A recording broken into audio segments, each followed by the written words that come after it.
Hello! Welcome sa Civil Engineering Sample Problem about surveying. So tara at basahin na natin ang ating sample problem for today. So, two tangents intersect at station 26 plus 050. A compound curve laid on their tangent has the following data. Meron tayong I sub 1, I sub 2, D sub 1, and D sub 2. For the first question, compute the stationing of the PC. Number 2, compute the stationing of the PT. And number 3, if the PT is moved 15 meters out from the center, compute the stationing of the new PT with the PCC remain unchanged. So ito yung ating figure for this problem. So first is let's compute yung ating stationing ng ating PC. So as you can see, let's start dun sa pagko-compute or pagkuha ng ating mga tangents. Kasi ang given is from dito. So ang plano natin is papuntahin siya dito. So una is kailangan nating makuha tong AV. Ayan. So wala tayong mga length dyan na makukuha. But meron tayong P sub 1 na maasahan. Kasi meron tayong mga value dito eh. Okay? So, meron naman tayong pinlat to. Ito yung 31, ito yung 36. Ayan. Then, degree of curve, 3 degrees and 5 degrees. So, ayan. So, plano natin, kunin si VA and then kunin si T sub 1 para makarating tayo dito sa PC. So, first is, let's compute muna yung ating mga radius. So, ayan, makukuha kasi agad natin yan kasi in the first thing, pagka in-inspect mo yung question is pag may degree of curve, so, automatic, makukuha mo agad yung radius. Ayan, given yung dalawang degree of curve, ibig sabihin, makukuha natin yung radius. So, yun agad yung ating technique. Pagka nakakita agad kayo ng degree of curve, so, ayun, may radius agad dyan. So, let's say, para sa ating R sub 1, so, meron tayong 1145.916 over D sub 1. So, yung ating D sub 1, based sa problem, is 3 degrees. So, meron tayong 1145.916 over 3 degrees.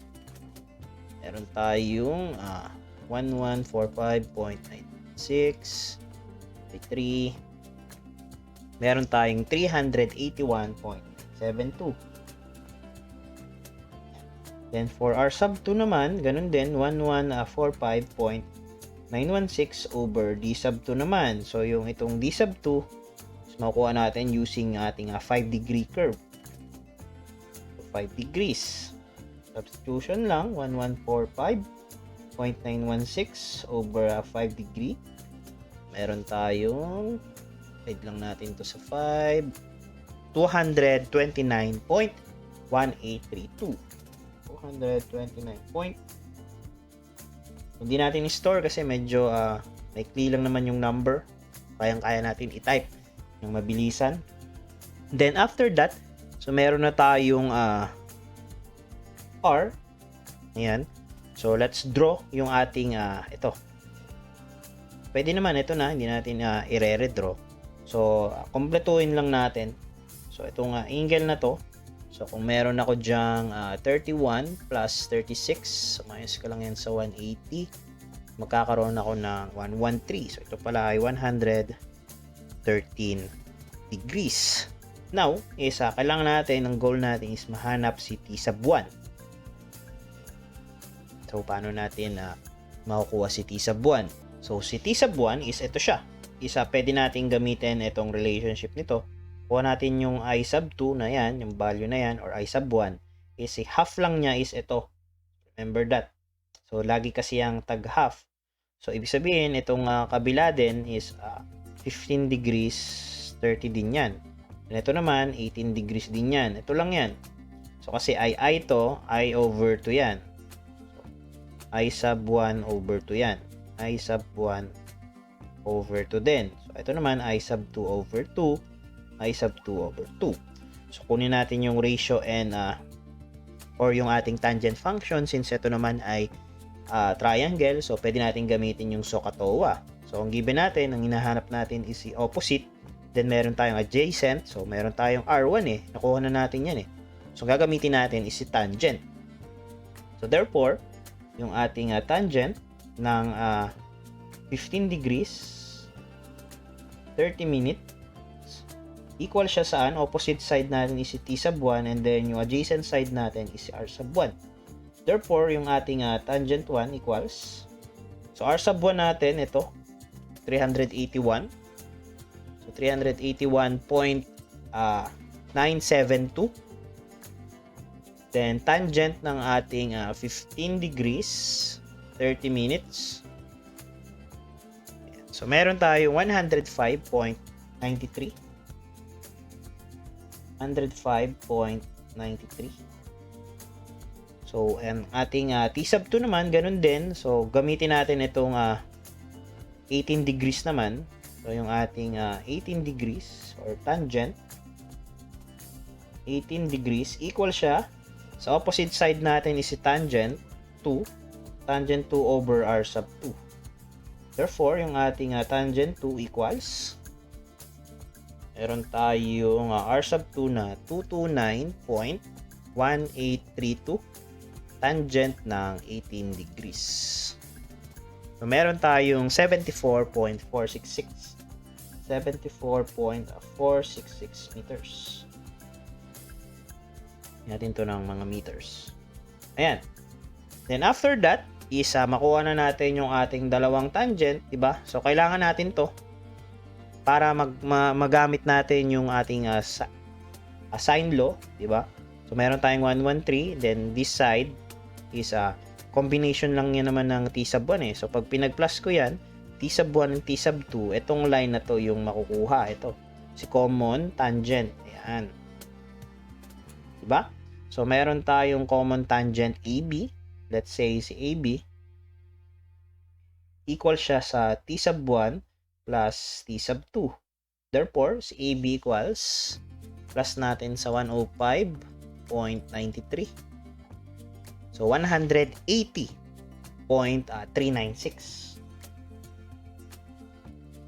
meters. And then, sine law na lang tayo para makuha natin si AB. Di ba ang kailangan natin is si VA or AB?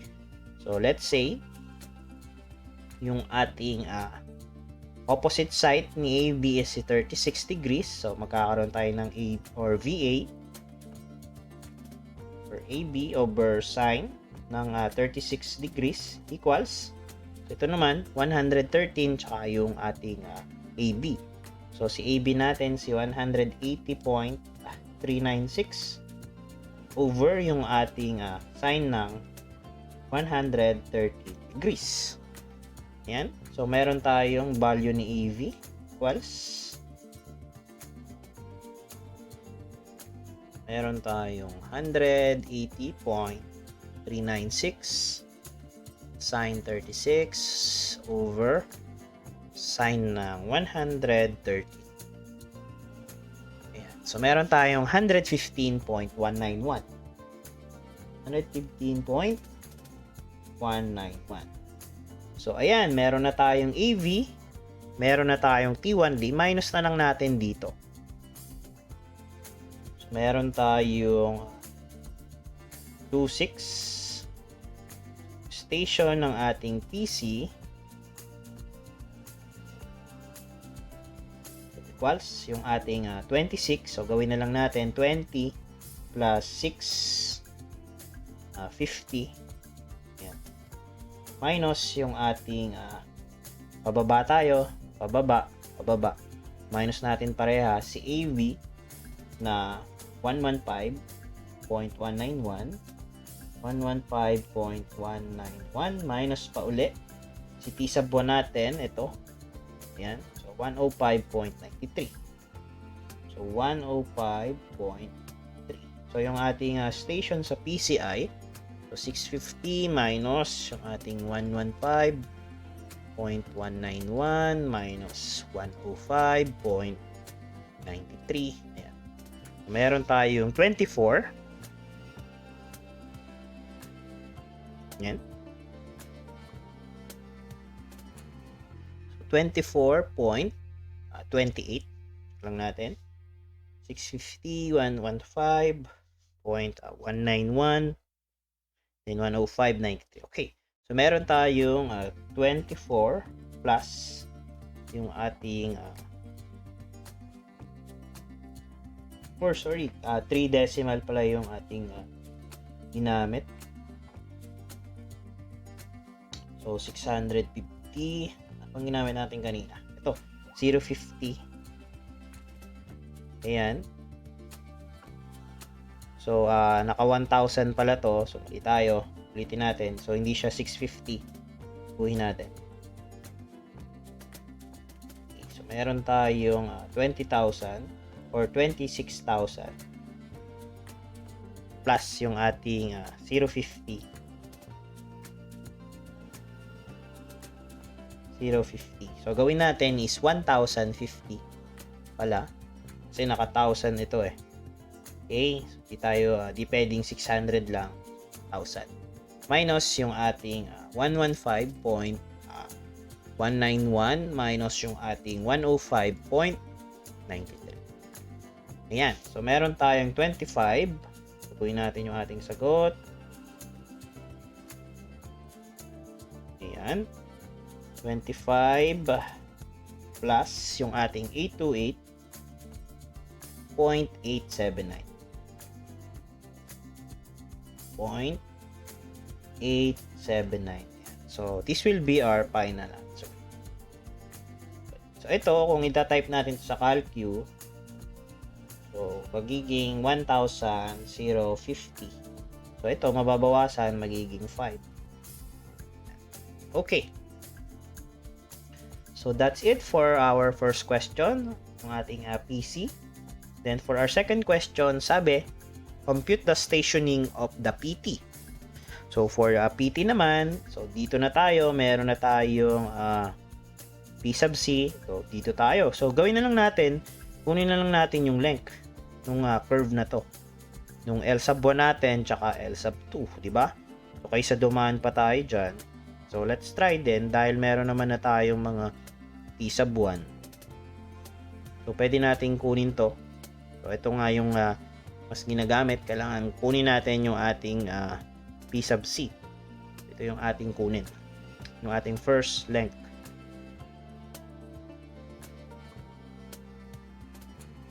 So, meron tayong question number 2. So, yung ating compute stationing of the PT. So, station of PT. Yan. So, kunin natin yung dalawang length of the curve. So, yung ating L sub 1 equal siya. Remember the formula. So, 20I over D1. Okay? And then, for L sub 2 naman is ganun din. 20I sub 2 over D2. So, substitute lang tayo. So, meron tayong 20 dyan. And then, yung I sub 1 natin kanina is 31 degrees. Then, yung degree of the curve natin is 3. Ito naman sa kanina is 20, and then yung ating I sub 2 is 36 degrees.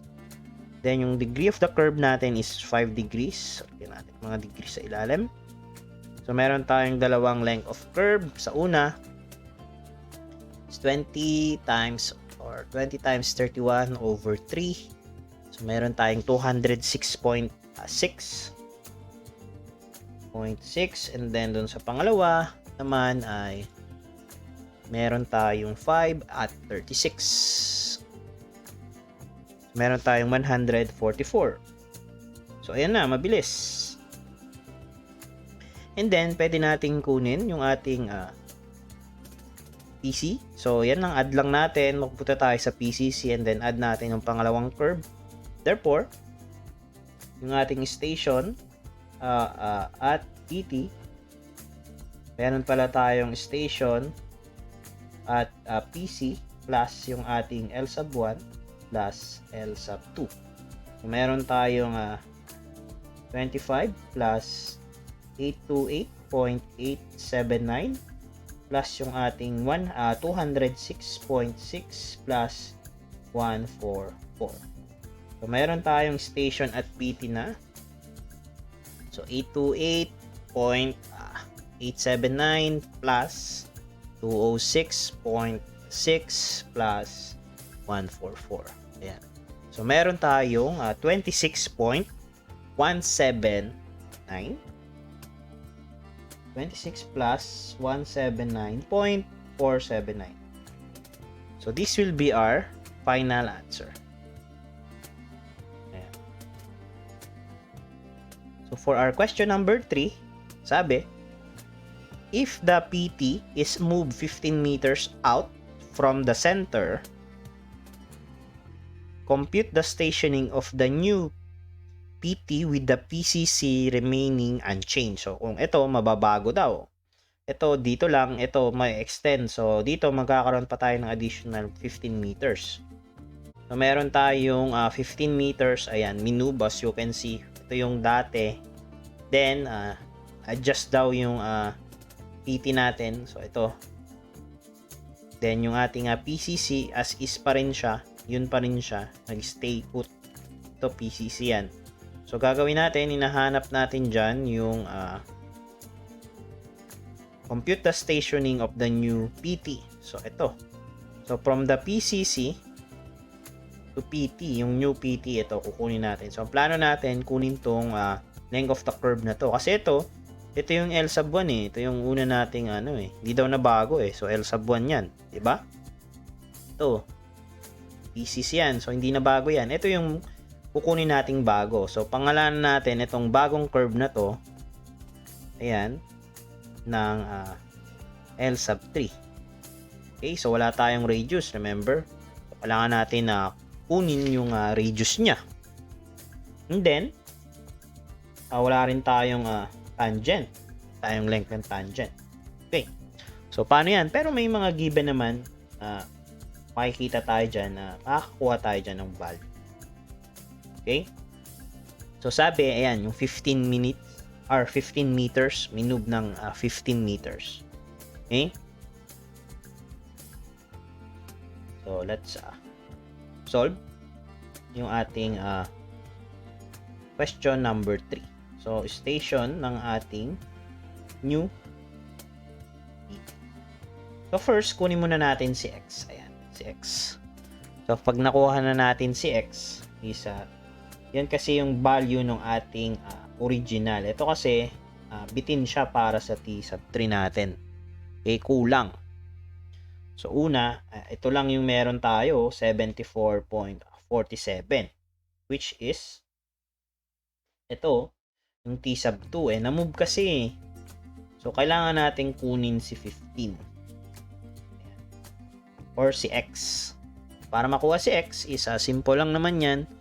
Yung ating sine ng ating 36 degrees, as you can see, equals, so kanyang opposite side or so, di ba? Sa ating so katowa. So ang opposite side ng ating 36 is yung ating 15. Ito. Ayan, yung small triangle na yan, sige, palakihin ko. So itong portion na to, kunin natin. Okay? So, as you can see, meron tayong palakihin natin itong triangle. Draw natin. Redraw. Meron tayo.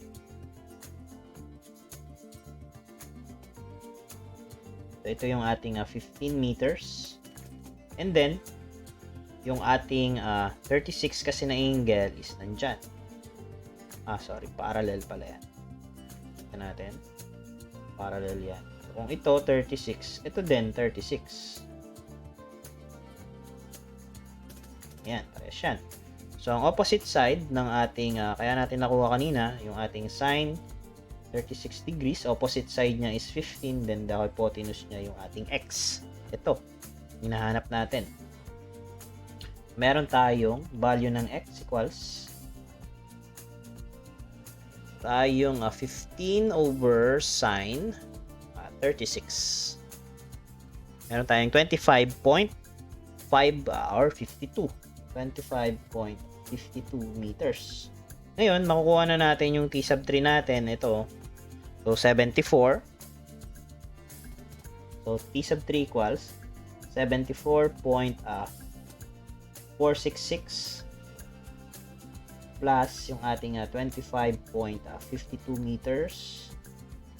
Meron tayong T sub 3 na 74.466 plus 25.52 meters. So, meron tayong 99.986. 99.986 meters. Ayan. So, meron na tayong T sub 3. Makukuha na natin si radius. So, ganun pa rin. So, using yung ating formula, parang kanina lang din. So, tangent ng ating 18 degrees equals, opposite side natin is si T sub 3 and then si R sub 3. Radius na kinukuha natin. Then, R sub 3 equals natin. R sub 3 equals, so yung T sub 3 natin, ito siya. Meron tayong divided by lang natin yan sa tangent ng 18 degrees. So, meron tayong 307.725. So, 307.725 meters. So, sabi ko nga, tangent pa lang, ay radius pa lang yan. So, ngayon, kunin naman natin yung ating length of the curve. Dahil wala kanina mabilis kasi meron tayong degree. So, ito, wala siyang degree of the curve. So, gamitin natin yung ating arc, yung length of the arc lang. So, yung ating arc length, formula, meron tayong S equals R theta. Yan. So, yung S3, R3. So, S3 equals, yung R3 natin is 307.725. Then, yung theta natin is si 18 ba? Hindi, yung buo kasi. So, kung 18 lang yung gagamitin natin is, ito lang. Kailangan natin is si 36. So, meron tayong 36 degrees. And don't forget to multiply sa ating pi over 180 degrees. So, meron tayong S sub 3 equals multiplied by 36 times pi over 180. Yan. So, meron tayong 193.93 or 349. 193.349 meters. Ayan. So, meron na tayo dito, PC. Start tayo dyan. Kunin natin yung ating L1. Meron na tayo nyan. And then, yung ating L3. Or yung S3. So, for the station ng ating new PT, station at new PT, kunin natin yung ating station at PC, plus natin yung L sub 1, yung length ng ating curve 1, plus yung ating S3. So, meron tayong PC na 25 plus 828. 25 plus 8.879. 0.879 plus yung ating L sub 1. L sub 1 natin is 206.6. So, 206.6 meters plus yung ating 193.349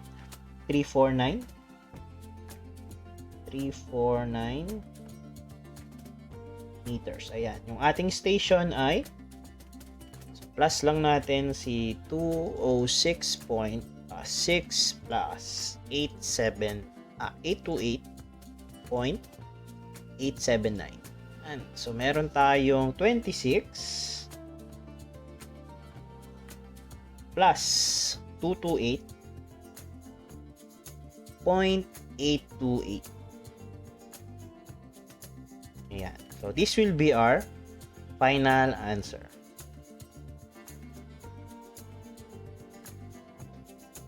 Ayan.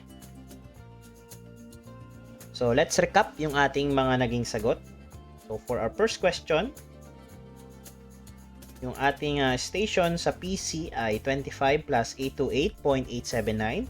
Then yung ating station naman sa PT is 26 plus 179.479. And for our last question, yung station sa ating new PT is 26 plus 228.828. So that's all, and thank you for watching.